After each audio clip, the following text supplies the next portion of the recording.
Coming up next on HBC TV 25, Spirit of the Heartland with Joyce Woodworth. Brought to you by WeNoNah Health, a friend for life. And by Merchants National Bank, with real local ties.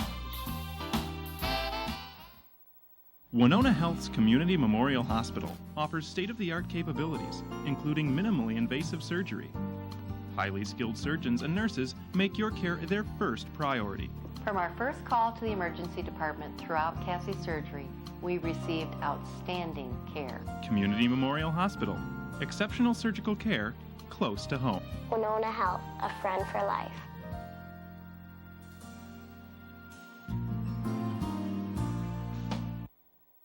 What is banking all about? It's about him, her, them. It's about managing today's challenges and planning for tomorrow's opportunities. It's having someone there when you need them, a trusted resource, a partner, a bank that knows you, not as a number or an account, but as a friend. Far from ordinary, right at home. That's Merchants Bank.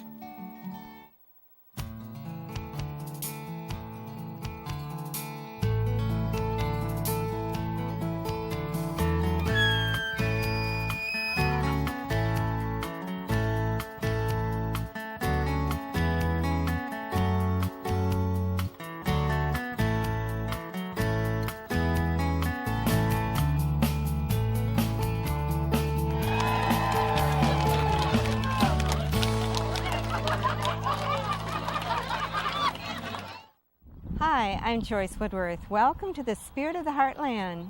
Chances are, if you grew up near the Mississippi River, at one time or another in your life, you have sat in a canoe observing the wildlife and seeing the beauty of the Mississippi River Valley. If you're from my generation, when you were younger, you did it in a clunky, heavy aluminum canoe that banged and clanged if you happened to bump into a rock or a log.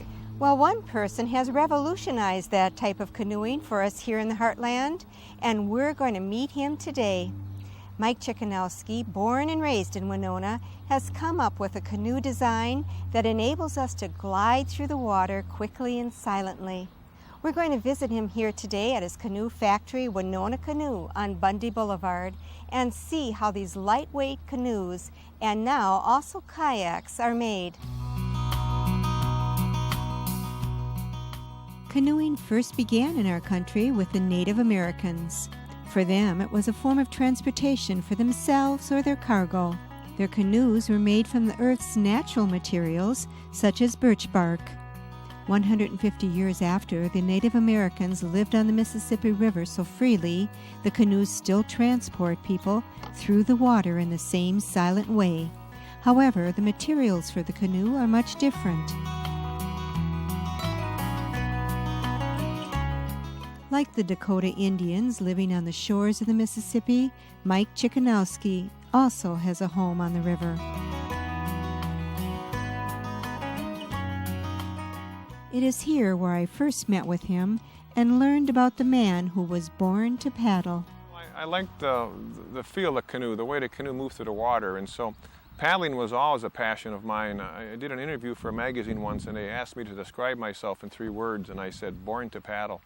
And I think that kind of sums it up. I still paddle 4 or 5 days a week out here in the river, testing boats, trying out different things, different models and materials and new features. And the river is just so much part of us. The Winona, it's the strongest feature of Winona, and I sure hope that Winona can grow to use it more than it does now. For the Europeans who came to America, canoeing became a recreational activity and remained popular until World War II. Mike tells us the history of canoeing during that era. Pre-1900, what did you do outside for recreation? I mean, I think bikes came in the late 80s or 90s. You didn't have motors yet, so people recreated outside, but they canoed, they rowed boat with rowboats, small skiffs, a lot of outdoor activities, but they didn't really have any motors or even bikes, and so canoeing was a very, very popular sport back then. There was a large number of small manufacturers that made a lot of very nice wood boats, and you see them in the old paintings, the old postcards, you see them a lot. But What happened to the heyday of the canoe? Well, my theory is that World War I kind of got people used to motors. And it was a new thing. All of a sudden, we have cars and trucks and motorboats, and pretty soon there's a lot of competition now for canoeing. As we got closer to World War II, there was more competition, motorcycles, and more motor competition. After World War II, some of the larger companies that were making airplanes, Grumman in particular, started making an aluminum canoe, and there was Alumnicraft, there was Michicraft, there was a number of aluminum manufacturers that made aluminum boats, but I think they made the boats too utilitarian. They were too heavy, the designs weren't very well, and so if anything that might have hurt the actual sport of canoeing. In the early and late 70s, I think people wanted to start to find nature more. They got back to the outdoors, and that's about the time I started making my boats. When I was in high school, I mean, I liked to build things. Schooling wasn't my favorite thing, but I could build things. I was a handy kid. And so there's a way to build a canoe called a wood strip canoe, and there's plans for it, and people can do it now, and people do it now. I got a set of plans and tried to make a wood strip boat, and it worked out. I got quite proficient at it. I could make a wood strip boat pretty nice in about 2 or 3 weeks. The first canoe Mike made, which will soon be donated to the Historical Society, presently hangs in the rafters of one of his canoe warehouses. When I was a senior in high school, I wanted to try to make a fiberglass mold off of one of the wood boats I made, and I played with that half of the summer. And at that time, what I did for work was I worked at one of the grocery stores in town carrying groceries out. And after most of the spring and summer, I did succeed in getting 2 or 3 boats made out of this mold, which I made off of one of my wood boats. And I had 5 buddies. We were going to take a canoe trip of about 10 days, 2 weeks. We had this all planned out.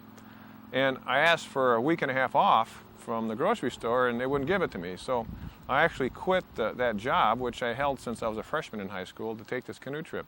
Well, that's the last time I actually worked for anybody else.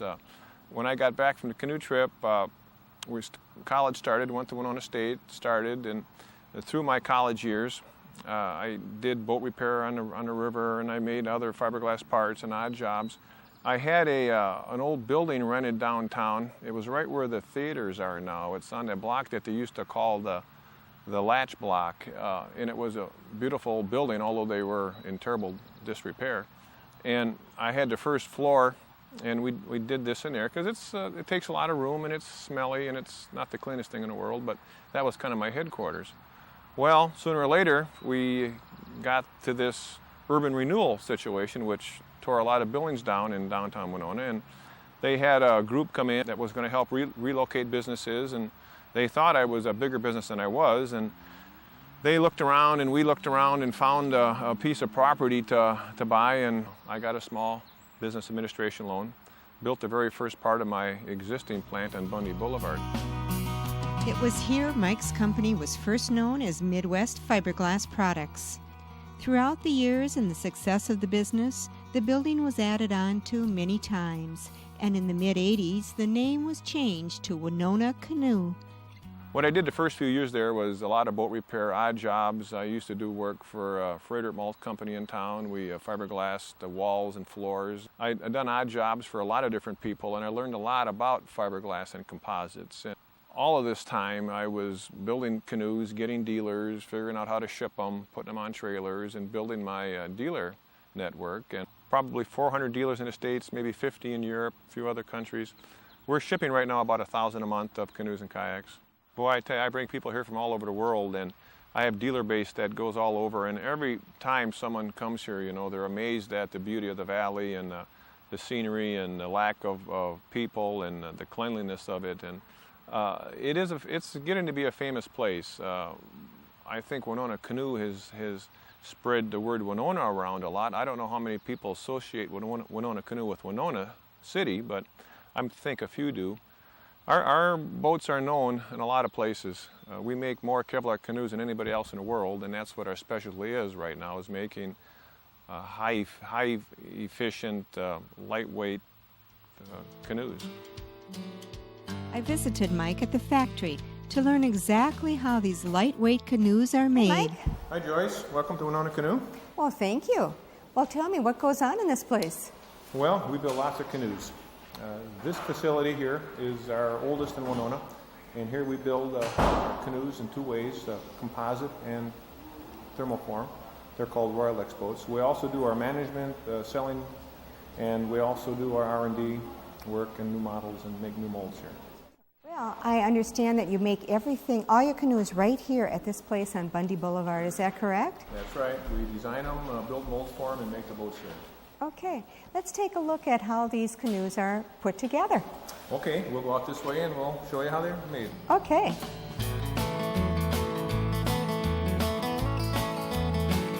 From the lobby, we enter the administration offices, which lead to the assembly area. We pass by some of the artwork Mike enjoys collecting, known as cabin art. Here he displays beautiful scenes of Princess Winona in her canoe on the Mississippi River. WeNoNah means firstborn daughter in the Native American language. Legend has it that Princess Winona leapt to her death from the top of Maiden Rock near Alma, Wisconsin, when her father would not allow her to marry the man she loved. On our way to the canoe assembly area, we pass by Dave Krueger's office, who is presently working on a new canoe design. Two types of canoes are manufactured here, but nearly 100 variations of these two types are made here. Whether you want a solo canoe, a tandem, or a specialty high-performance racing canoe, the design of it begins with Dave Krueger, who has been with Winona Canoe since 1976. To get to the drawing, I actually get in my mind's eye what this boat will look like. I think of the purpose of each one because, as you know, we have lots of models and some are very specific. And I try to figure out what the attributes I'm looking for. How stable, how fast, how forgiving, how much room. There's so many little details. I wrote them all down. There's probably over 100 questions I ask myself. And from my mind's eye visualization, I'll start drawing lines. And I'll just work with the outline from a top view, work from the outline from a side view. And then I'll start out with a center cross-section, what I think that should look like. And then I give that time to sit and see if I still like it after a day or two. And sometimes I'll tweak it or change it. And eventually it'll all come together. And from those lines, I'll take and make sections, cross-sections. And from the cross-sections, I'll make a cedar strip. The tooling department puts together the wood strip boat from Dave's design, and a mold is made from that boat. Hundreds of these molds are scattered throughout Winona Canoe in the ready for an order from the customer. They spring into action once that order is given. In the Royal X section, Mike describes to us the process of putting together these durable, efficient canoes. Joyce, this is the area which we make our Royal X canoes in. Royal X is our thermoform process. This is what we start with. This is a multi-layer sheet that we get from a company in Indiana called Spartec. This sheet is comprised of many different layers. There's a color layer, there's a substrate layer, there's foam layers, there's more substrate, more color. As you can see in the sheet, it's different thicknesses and different layers of material in different spots of the boat that need either more foam or more reinforcement for, let's say, the ends.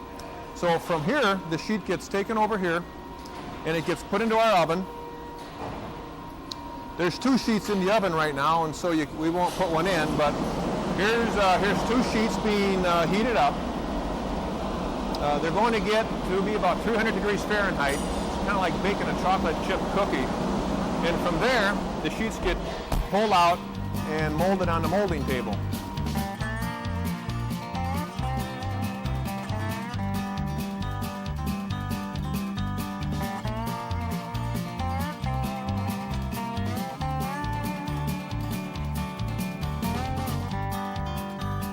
The sheet gets clamped to the table. On top of the table, there's two hydraulic rams which help form the ends. The mold gets brought down on top of the sheet. The mold pinches the sheet to the table with great force, with hydraulic rams. And then between vacuum and hydraulic, the boat gets sucked up. And it only takes like 10 seconds. It's very, very fast.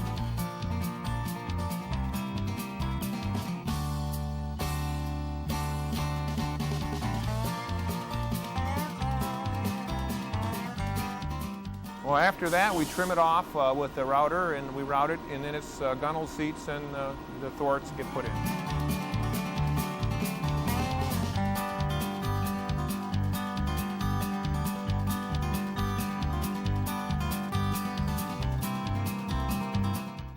Here's the trimmed Royal X boat that we just trimmed in the grinding booth. One thing I want to show is the thickness here. We're almost a ½ inch thick in the middle of the boat. The middle of the boat needs to be the stiffest, so thickness is stiffness. As the boat gets closer to the ends, it's a little thinner. The next step now is to put gunnels on. This gunnel's been put on. The gunnel is a vinyl extrusion that we have made, and inside here there's a piece of aluminum the entire length that's taped on, so when they get it on, it stays in place, and all the little white dots on the outside are where the pop rivets go. They'll drill a hole and put in a pop rivet. They'll put them all in, and then they'll come back and snap the centers out of them. With an air pop rivet gun, he's popping off the pop rivets. That center aluminum piece pulls back into the air gun, and it expands the other side of that head, which holds it into the canoe.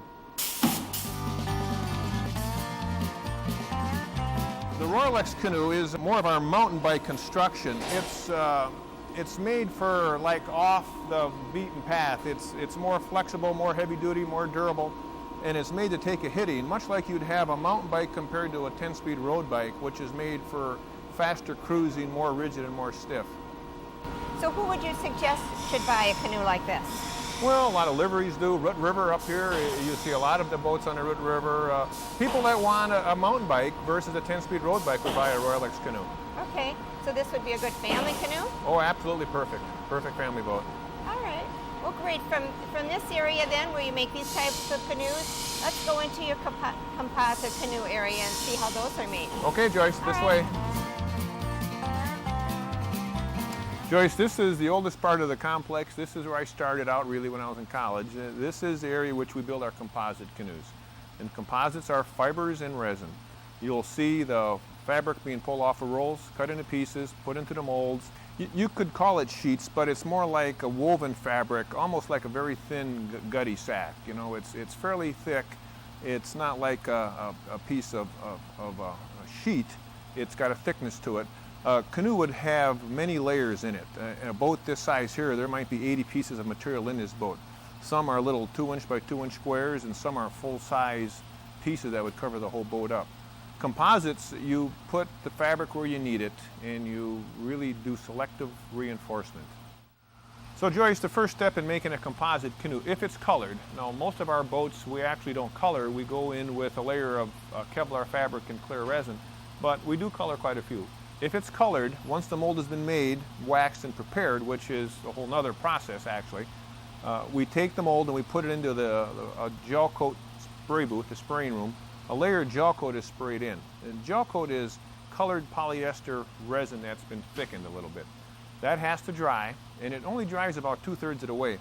And the reason it only dries about 2/3 of the way is that when we add resin on top of it now, the resin actually attacks that open bond and it chemically adheres to it. So while it's drying, the cutters will cut a kit of either fiberglass or Kevlar. That kit has got all this big and small pieces of material in it. It's taken into a layup room where a 3 or 4 man crew adds all of the different layers. And we lay up about half of the boat that way. That's let dried. From there, the boat gets taken into the vacuum bagging department where we add our foam cores and more inside layers. That's another overnight process. So right now we have two days in a mold. It's taken out the next day and pulled out of the mold, and then we seal it and assemble it. Now, how in the world are you going to get this out of the mold? This particular canoe is a one-man canoe. That means it's made for one person. It's going to be a center seat in it. Because this boat rolls in so far on the sides, that's called tumble home. This canoe actually has to be unbolted. It's going to be unbolted left to right with this bolt line. So the mold will come up unbolted apart. The boat gets taken out. Some of the molds like this here don't have as much tumble home, so this boat can be pulled out in one piece. Okay. Then what's the step after that? Is the boat all finished here? The hull is, the structural part of the boat is. Mm-hmm. We hand sand the inside, seal them with a final layer of resin. That has to dry, of course, and then they're taken down to the assembly department where the gunnels and seats are put in.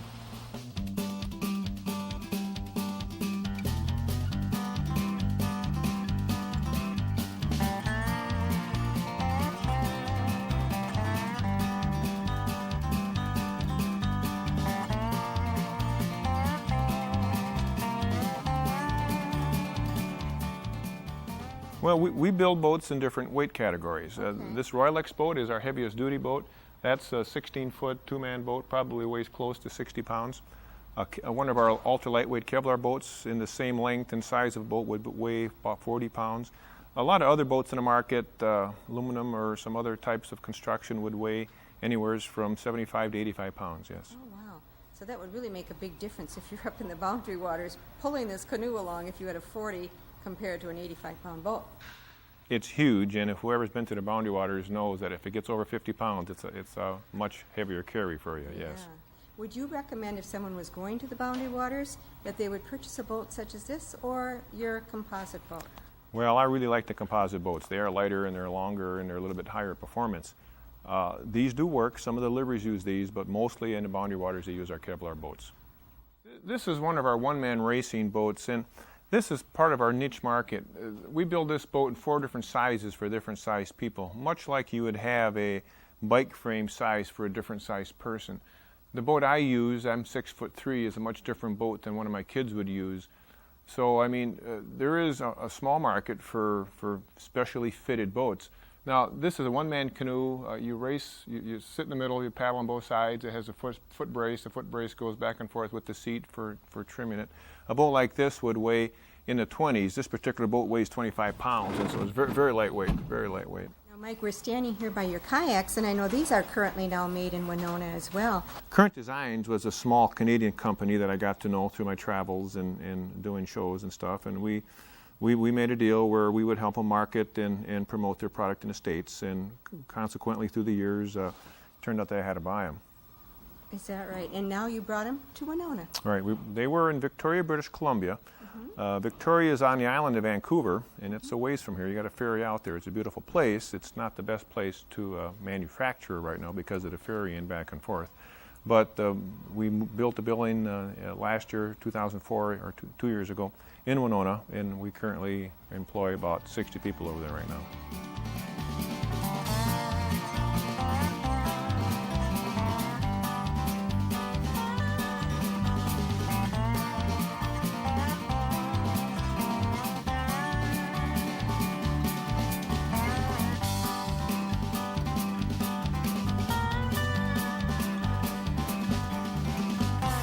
We're now standing inside the factory, which was just recently built in 2004.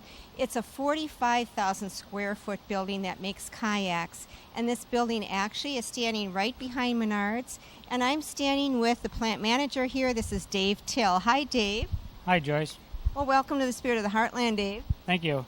Now, you are the plant manager, so that means you're responsible for putting together all the kayaks that come out of here. And I understand that you have 3 different types of kayaks, basically, that you make here. Describe the 3 kayaks and kind of tell me the expense of each one and tell me what they're like, okay? Okay. We make the elite type of kayak, which is built, it's called the composite, which is built either out of fiberglass or Kevlar. And they're built in unique different ways, different color combinations. They're really a custom order. Almost anything you'd like, we can build for you in that configuration. Of course, they're the most expensive ones. What is the cost of the composite? Composite, you're talking anywhere $3,000 to $3,500, and it can go beyond that also. Well, briefly describe to me now how those composite kayaks are made. Okay, composite kayaks are all hand-built. They start out with a raw mold. The color is sprayed in first, so they're built kind of backwards from an automobile finish. Automobiles are painted last. Ours are painted first. So the gel coat goes into the mold, and then the fabric is all cut, which can consist of fiberglass, Kevlar, and we use different stiffening agents in there. Once that's done, nylon bag is actually pulled over to the top of the mold. It's sealed, and it's introduced with vacuum to pull all the material into place. Once all the material is set into place, the bag is actually reopened. The resin is poured in. The resins are mixed together. It's a 2-part system, catalyzed. And then they're put under a vacuum until they're dried. And then the next morning they're pulled apart. Parts are trimmed. And then it'll go through several different processes before they get to the end.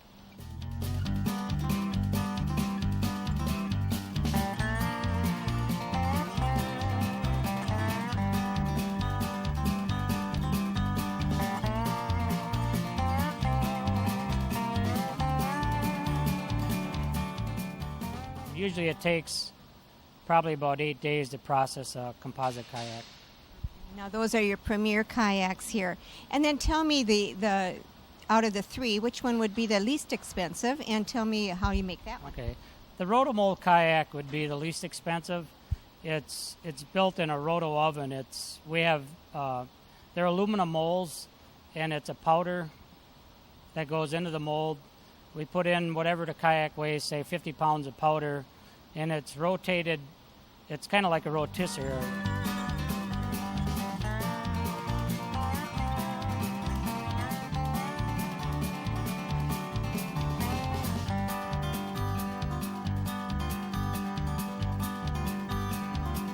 It's rotating and rocking at the same time. They're in there for about a 40-minute cycle. They come out, they get trimmed and assembled. You're probably talking like only, you can build one in about a day. There's probably only about 6 man-hours in a rotomold kayak. Well, what's the cost of that one? They're right around $16.95. Well, let's talk about the middle ground kayak then. Okay, the TCS is it's a thermoform kayak, and it has the shelf appeal of a composite kayak. It has a high gloss finish. It's lightweight and very attractive, and that would be the mid-range kayak. And like you say, you're probably talking 2,000 to 2,500 range. Okay, that's made over a male mold, and it's vacuum formed onto a table, and then the parts are actually glued together, and then the bulkheads and everything are installed. Like you say, it's a fairly quick process too, because there ain't a lot of drying times. In composite, you're waiting for a lot of drying times for each step. How long have you been doing this, Dave? I've been with WeNoNah Canoe since 1975. Wow. 31 years. Practically from the beginning. Yeah. Okay, so you know your kayaks. Do you ride in kayaks yourself? Yeah, I go out a few times a year. Okay. Can you tell a difference between the three kayaks? Oh, yeah. Like you say, weight and performance, there's a big difference. Well, it sure is delightfully colorful in here. It sure is, yeah. A lot of colors. Sometimes, like you say, we do a lot of colors. It's difficult, but that's what we do the best, is custom kayaks. Thank you so much, Dave. Thank you. From a Boy Scout who loved to paddle, Mike Chikanowski turned his hobby into a lifetime successful business.